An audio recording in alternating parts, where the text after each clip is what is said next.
And we've had the road melting 2 years ago. We've had the antelope and the buffalo and the deer running away. So is something happening up there?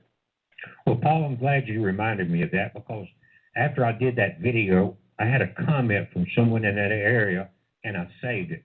I'm glad you reminded me. Okay. But it was the guy's name, and thank you. His name is Messiah Watcher. He's one of our YouTube watchers. Okay. And he's right after I did the video, he said, Jesse, last week our family drove through this desert area, and we're talking about where we're having the quakes. My son graduated from the United States Marine Corps boot camp 6/3/2016. Said there were spot fires everywhere. Check this out, Paul. The air temperature hovered around 118, 119. The asphalt was mushy. What? Transmissions were overheating in the cars, and trucks were broke down everywhere. At night, the temperatures still were around 100 degrees. Once in San Diego, it got much better, but we had to go back. You know, San Diego's where we have our Marine base. Right. But once we had to go back, said much better on the way back. It was so hot, and this is important because we're going through a solar minimum. We tried to travel at dark. The UV was so bad, sunburns. We got through the car glass. We got, it says, seems the heat followed us, and that's what we're seeing now as they ended up going back to Houston, Texas. But that's amazing, and I say that comment. Well, my son is at that Marine base down there at Camp Pendleton. He's a U.S. Navy, but he trains with the Marines. And they, the sweltering heat in that area. But you're talking about roads melting, transmissions of cars overheating, and people getting sunburnt through the windshield, which is just about insane. So there's something going on. There's something beyond normal taking place here. The image that I sent you that was black with the circles, Paul, if you've got that, Mark, if you can pull that up, it will help what I think is going on. Okay, he'll pull that up. Okay. I'm not watching the live feed because there's such a delay. It's throwing my conversation off. I'm just listening. Okay, he's got it. He's got the. There's two images there on it. Is that it, bro? Yeah, one I've overlaid, but there's two. You can put the one without the information typed in to the right first. Now, I'm going to pull it up so I can see the image myself. But what we're looking at is, now it says polar motion, right? At the very top. If you can see it, I'm not watching your feed. Okay, yeah. Now, there's three circles. Yep, the first circle is 2013. Okay, we're looking at it. That's the top of the magnetic pole of the Earth. That's the wobble distance. 2014, you see how the wobble increased? Yep. 2015, it increased. Yep. Now, the last line is 2016, and it's still wobbling further out. In other words, as a top loses its speed, you spin a top. Yep. The wobble increases. Now, where it gets red at the 2016 point is future predictions for the rest of the year. We're at mid-year. Okay? Yep. Now, the other image I had put, which you can use this one or use the one, something that you and I watched together, and we were the only two on YouTube that said that our sun was not destroyed. There's a dip in the top right corner of 2013. That's a straight line dip. Yep. See that? That happened on November 28, 2013, as sun made perihelium around the sun and exploded. And what I think happened, we had a magnetic slip because it was so strong. It didn't strike the Earth. The sun, I never thought it would. Yeah, we got that image up there now where you point right at it. And that I watched it live. I'm not looking back at that. I did a video on this. You're saying that was when Ison, when that date, that the day, exact time. It was on my birthday, by the way. Yeah, you know what, Jesse, you and I were the only ones that whenever Ison come around the perihelium and came out of there, we were the only ones that were talking about the fact that it was still there, it's still out there. I can't understand why everyone else. I think people didn't want it to survive, and when it did, they were nervous. It was going to be multiple nuclei. Remember, Paul, for a month out, I was saying this thing is going to split apart. Yeah. And it did because it was already splitting apart. Yep. But anyway, that particular graph showing the increase of the magnetic pole is showing that we're in a solar minimum and the rotation of our planet is slowing down. And every time we do this, we go into a solar minimum and a in certain cases, a mini ice age. We went through the moderate minimum, then we went through another one back when James Madison was president of this country. Now, wow. And that caused the migration from the Northeast to the West, where we had the Indian Wars and things like this, war with Mexico, because the crops froze. I think the year was 1815. Mount Tobias exploded in Southeast Asia. All right, now that year was okay in the United States and Northern Europe, but by 2016 of spring, it was 11 times more powerful than Mount St. Helens. But the ash had circumnavigated the Earth.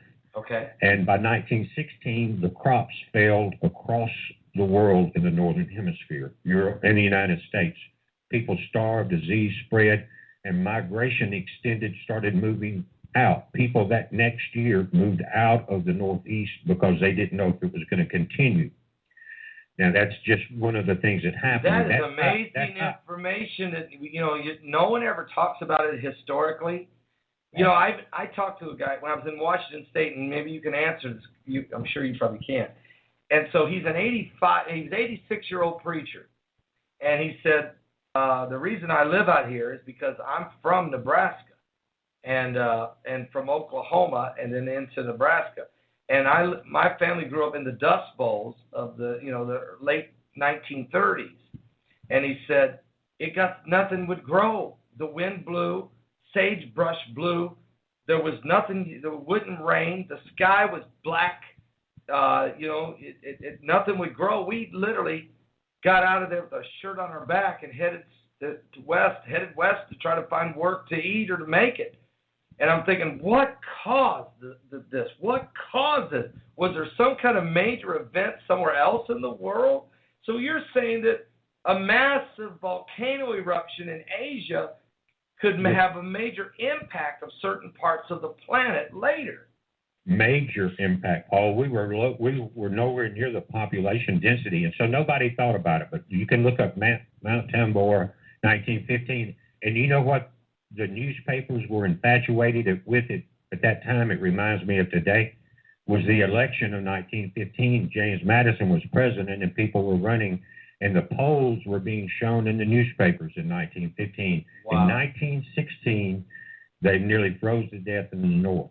And in Europe, massive deaths, crop failures, record water. It was called the year without a summer in the United States.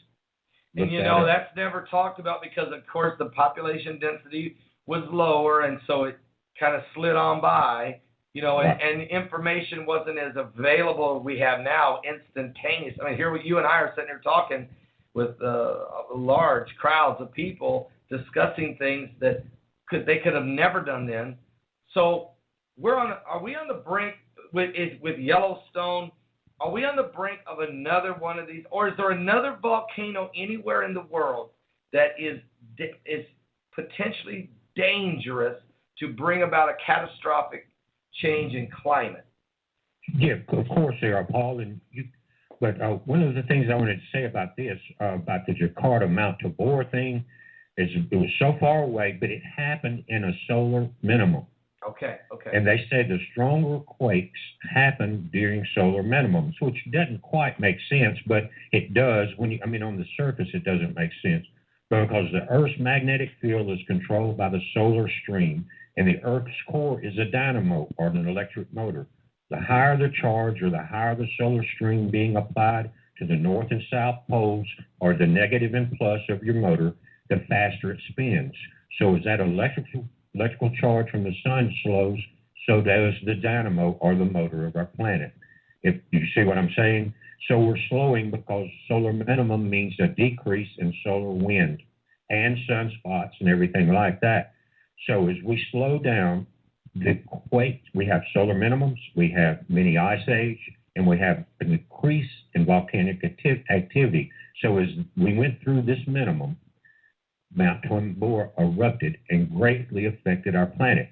So there's no way to date, will we have another Yellowstone quake? But we just had one in 1959, people forget about it. Yeah. you know, Yeah. and so that's important to remember. But this wobbling is in this black image, is very important because we're going into solar minimum. We're going to see decreased temperatures in the winter. We're going to see increased volcanoes, which will lead to increased earthquakes. Yes, yes.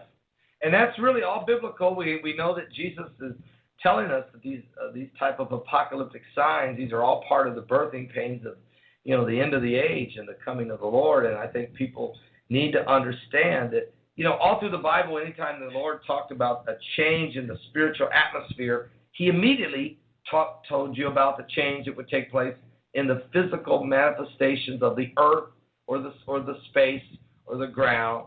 So let me ask you a question. I didn't send you an email saying prepare for this, but since this has come out on the news today, these two huge sinkholes that are in Texas. Now, the one's been there since 1980, and the other one since 2002. One of them is 180 meters wide, and the other one is 270 meters wide. Those are huge holes, and they're both unstable. We're hearing the one in Wink, Texas, the other one's in Kermit, Texas, and not only are they huge, but they're starting to cave around them. What is your understanding of what's happening there? Is this a danger to the population of Wink, Texas, and to Kermit, Texas? It's a danger to the population of the entire planet. I've sent you one other image that's blue on one side and has graph on the left All right, side. Brock's got it. It says Earth evolution. I think it has Earth evolution on it. Okay, yeah, Brock's got it. He's going to pull that up. Tell me when it's there again. I can't see it, Paul. All right, he just now uploaded it, so it should show here any moment. Probably in the next 30 seconds or so, it'll be there. And folks, we're talking with BP Earthwatch. Of course, you can watch his channel. He's got a powerful YouTube channel, BP Earthwatch, or go to his website at www.bpearthwatch.com, I believe. Is that right? That's correct. Yeah, bpearthwatch.com. There's the graph. There you go, Jesse. Okay, there's two. On the left is from 1590 to 2010. These are they went back, and that is the movement of the magnetic pole of the planet. And you can see vast movement there. Now, the one on the right goes back to BC, 0 BC. Okay. You see that? Yep. That and those points are where the magnetic pole was on those years. And the way they can tell that is because of the changes in the magnetic pole. It even changes in earthquake magma as it hardens, Paul. It will align with the magnetics in the stone, magnetic particles. But you can see one thing about the chart. Notice that we're getting closer to the center of the planet each year. It went out after 0 BC. It started going wide. Now it's starting to center back. Now, that could be for several reasons. But this oil thing and these sinkholes are directly related, and it could relate to the extreme wobbling that we see sometimes on the planet.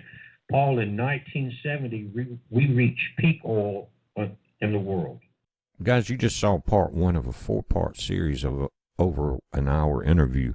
We went back and redoing them because we used so many diagrams on the show, and most people couldn't see those diagrams that we're overlaying them, so you will have an idea of what we were discussing. Now, we've done this before, but if you call Paul Begley, email his website, paulbegleyprophecy.com, you can get a free Bible. Not only will he buy the Bible, he will also pay the postage, and that could be very important. Some of us use electronic Bibles in these days and times, but as this earth changes and times change, you may need a physical copy. So if you need one, get it. If you have one, help other people get it. You can go here and donate right here on the donate page. I'll put a link to a site. And what we did it before, we raised a lot of money. We put a lot of Bibles in people's hands that didn't have them. That could be important to them. It could be important to you. So just a couple bucks, if that's all you got, that will help him do it. He can't do it by himself. The guy works his tail off every day, him and Heidi, and let's help him. That's all I got to say. Part 2 will be up soon, guys. Heads up. Be safe.